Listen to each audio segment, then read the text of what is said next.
Hare Krishna, Gauranga. Continuing on with the 30 key verses of the Bhagavad-Gita, and the last one from the Chatur Shloki. So again, this is the 4 key verses of the whole Bhagavad-Gita itself. Another quite famous one, another really nice one, of course, as they all are. Every single shloka is a key verse, actually. But, you know, naturally, there is an essence of things, you know. So these 30 key verses are the essence, and as we said way back at the introduction one I gave, where Prabhupada said that if you just learn 30 key verses, you know, you can defeat all other philosophies and other religious, you know, or pseudo-religious principles for that matter. We already know that this is the highest truth, this Krishna consciousness. So here we go. Om Namo Bhagavate Vasudevaya, Om Namo Bhagavate Vasudevaya, Om Namo Bhagavate Vasudevaya. Chapter 10, Opulence of the Absolute. And this is verse 11. Tesham ivanokam partam aham ajnanajam tamaha nashyam atma bhavashto jnanadipena bhashvata. To show them special mercy, I, dwelling in their hearts, destroy with the shining lamp of knowledge the darkness born of ignorance. Om Ajnanatimirandasya Giranjana Shalakaya Chakshur Unmilitam Yena Tasma Shri Gurave Namaha Shri Caitanya Manobhishtam Stapitam Yena Bhutale Swayam Rupa Kadamayam Dadati Swapanantikam Namo Vishnu Padaya Krishna Prasthaya Bhutale Srimati Bhakti Vedanta Swami Iti Namani Namaste Saraswati Devi Gauravani Prasharini Nirvashesha Sundavari Pashachadi Sthani Jai Shri Krishna Chaitanya Prabhu Nityananda Shri Advaita Gadadhar Shivasari Gaura Bhaktivinoda Hare Krishna Krishna Krishna Hare Hare Hare Rama Rama Rama Hare Hare Mukham Karoti Vachalam Pangum Langaiti Grim Yat Kripatamaham Vande Shri Gurum Dinataranam Paramananda Madhavam Shri Chaitanya Ishwaram Nama Shreshtam Manamapi Sachiputra Atra Swarupam Rupam Tashagrajam Uruparamatram Goshtavatim Radha Kundam Girivaramhoradika Madhavasham Prapto Yesha Pratita Kripaya Shri Gurum Tamnatoshmi Namo Vishnu Padaya Krishna Prasthaya Bhutale Srimati Janananda Goswami. So this is the purport by His Divine Grace Srila Prabhupada Ki Jai. When Lord Caitanya was in Benares, promulgating the chanting of Hare Krishna, Krishna Krishna, Hare Hare, Hare Rama, Rama Rama, Hare Hare, thousands of people were following him. Prakashananda Saraswati, a very influential and learned scholar in Benares at that time, derided Lord Caitanya for being a sentimentalist. Sometimes Mayavadi philosophers criticize the devotees because they think that most of the devotees are in the darkness of ignorance and are philosophically naive sentimentalists. But even if a devotee does not take advantage of their literatures or of his spiritual master, if he is sincere in his devotional service, he is helped by Krishna himself within his heart. So the sincere devotee engaged in Krishna consciousness cannot be without knowledge. The only qualification is that one carry out devotional service in full Krishna consciousness.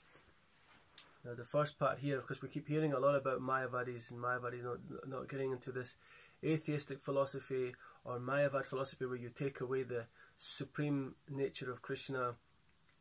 You just make it look like he's just another living entity who came then into supreme, you know, nature. He was just a materialist or an ordinary human being who gained that potency of God.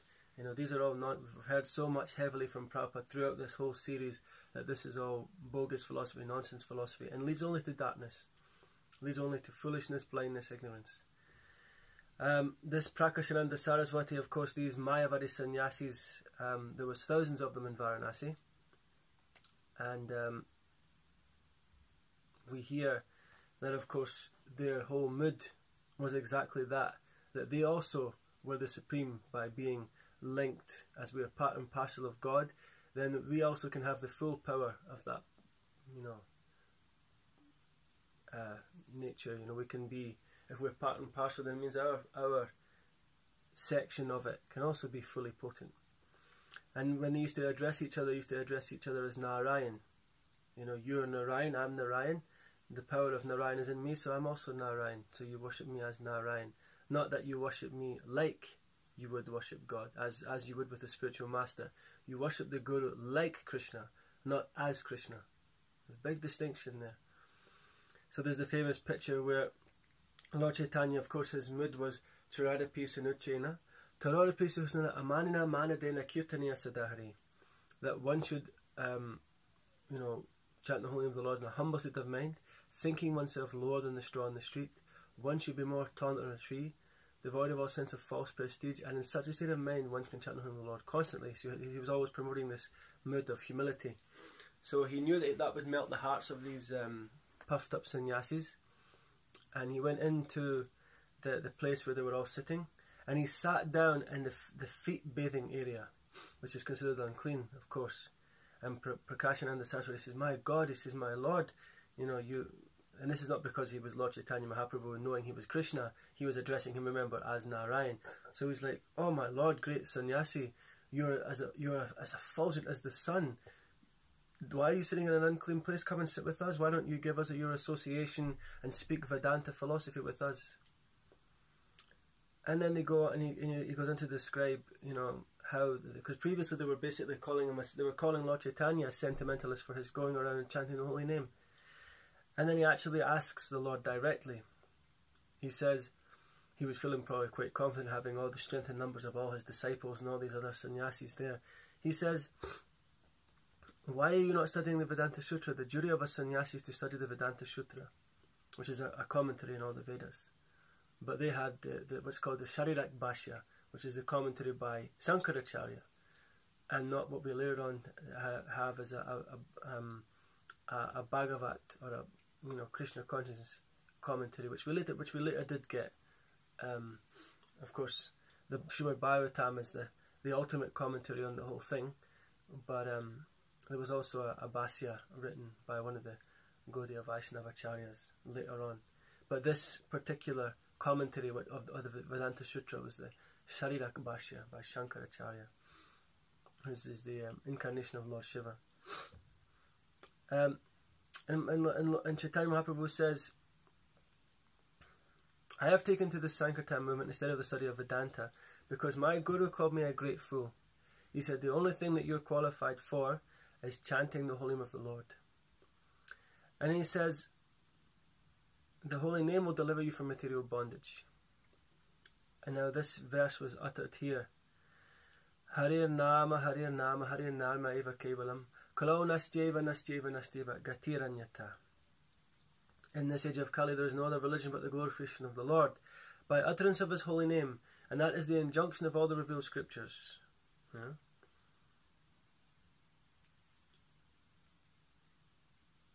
In this age of Kali, there's no other means for self-realization than chanting the holy name, chanting the holy name, chanting the holy name of Lord Hari 3 times each time. And then the Lord says that, I'm mad after the holy name. I've become completely mad after this holy name. Now, of course, Lord Caitanya goes on ultimately to completely melt and transform the hearts of these Mayavadi sannyasis, and they all become, there's a chapter in the Chaitanya Charitamrita in the Madhya Lila that's called the deliverance of all the sannyasis at Varanasi. They all then become followers of the Lord, naturally by his potency and by his approach. He doesn't go in strongly, smashing them out, just saying you're complete nonsense, whacking them down with slokas. He just comes in and says, look, this is my position. And by seeing such a great devotee and seeing the great humility and compassionate nature of the Lord, they just become melted. And of course, naturally, he does also go on to speak so much philosophy and give examples and different things about what's the higher tattva, the highest truth.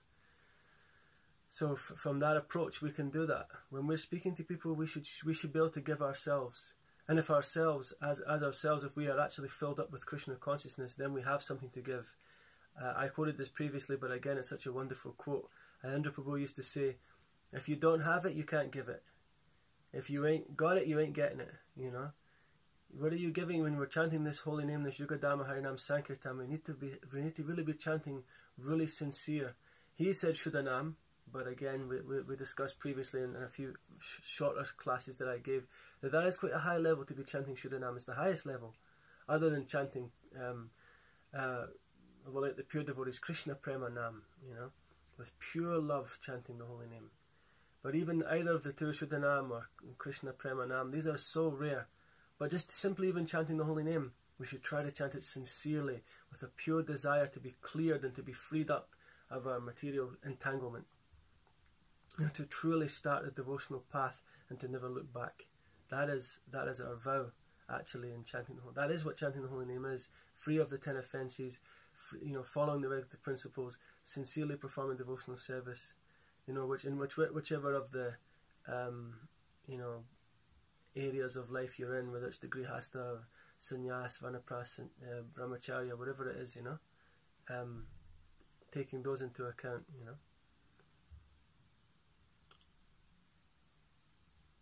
So this idea here also is that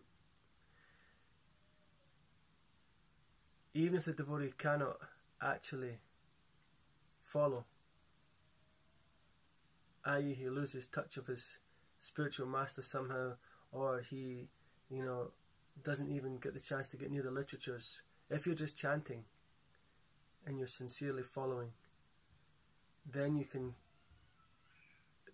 clear yourself up.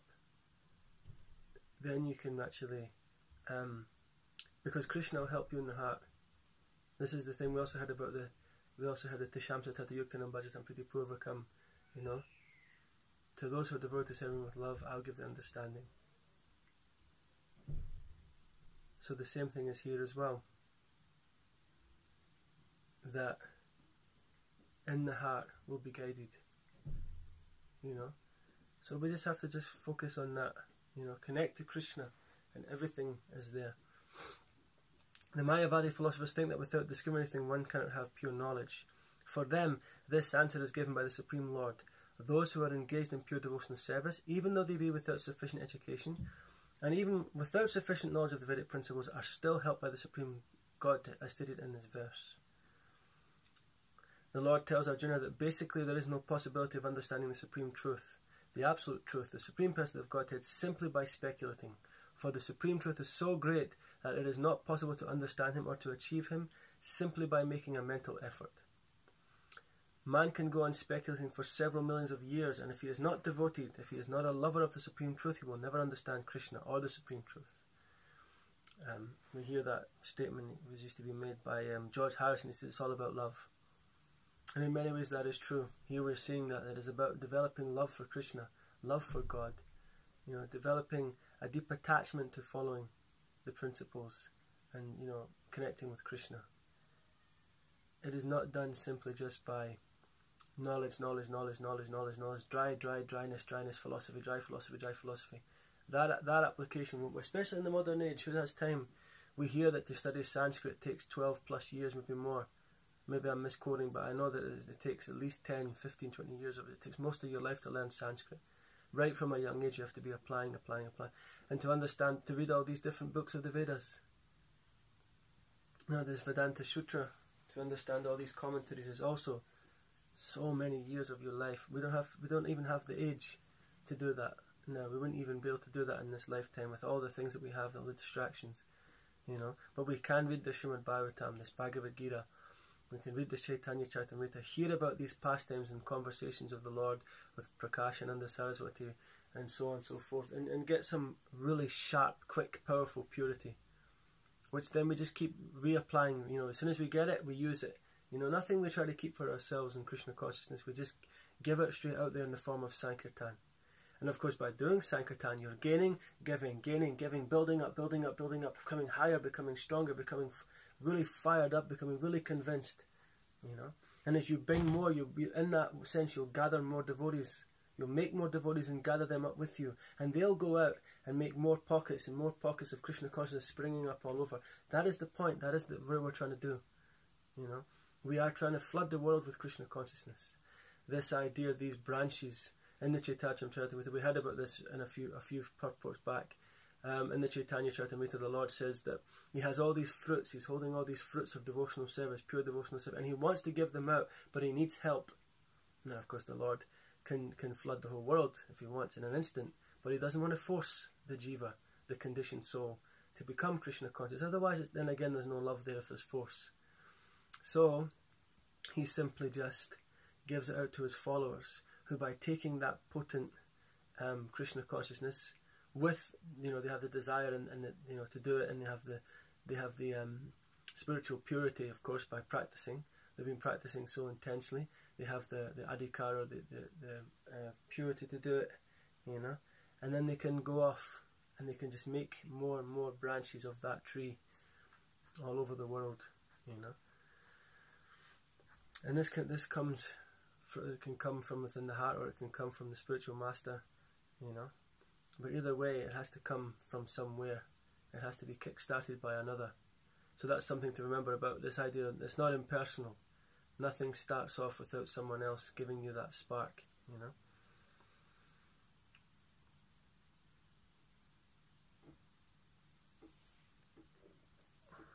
Only by devotional service is the supreme truth, Krishna, pleased, and by his inconceivable energy he can reveal himself to the heart of the pure devotee. The pure devotee always has Krishna within his heart, and with the presence of Krishna, who is just like the sun, the darkness of ignorance is at once dissipated. This is the special mercy rendered to the pure devotee by Krishna. Due to the contamination of material association through many, many millions of births, one's heart is always covered with the dust of materialism. But when one engages in devotional service and constantly chants Hare Krishna, the dust quickly clears and one is elevated to the platform of pure knowledge. The ultimate goal, Vishnu, can be attained only by this chant and by devotional service, and not by mental speculation or argument. The pure devotee does not have to worry about the material necessities of life.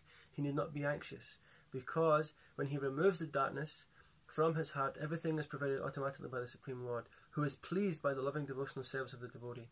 This is the essence of the teachings of Bhagavad-Gita.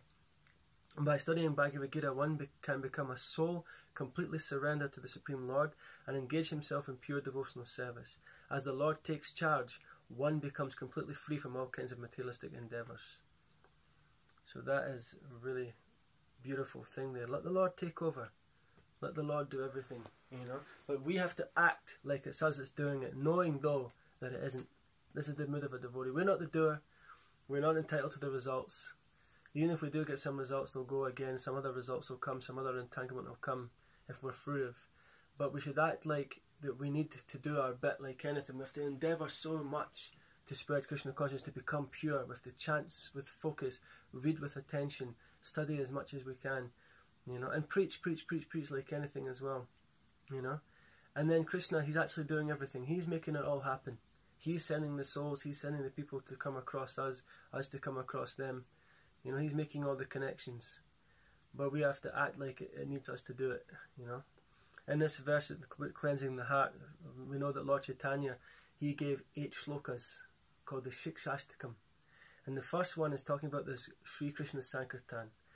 Cheto darpanamarjanam bhavamahadavagni nirvapanam shreya kairava chandrika vitaranam vidya vadujivanam anandam buddhivardhanam pratipadam purnamritas vadanam sarvatma snapanam param vijayate Shri Krishna Sankirtanam.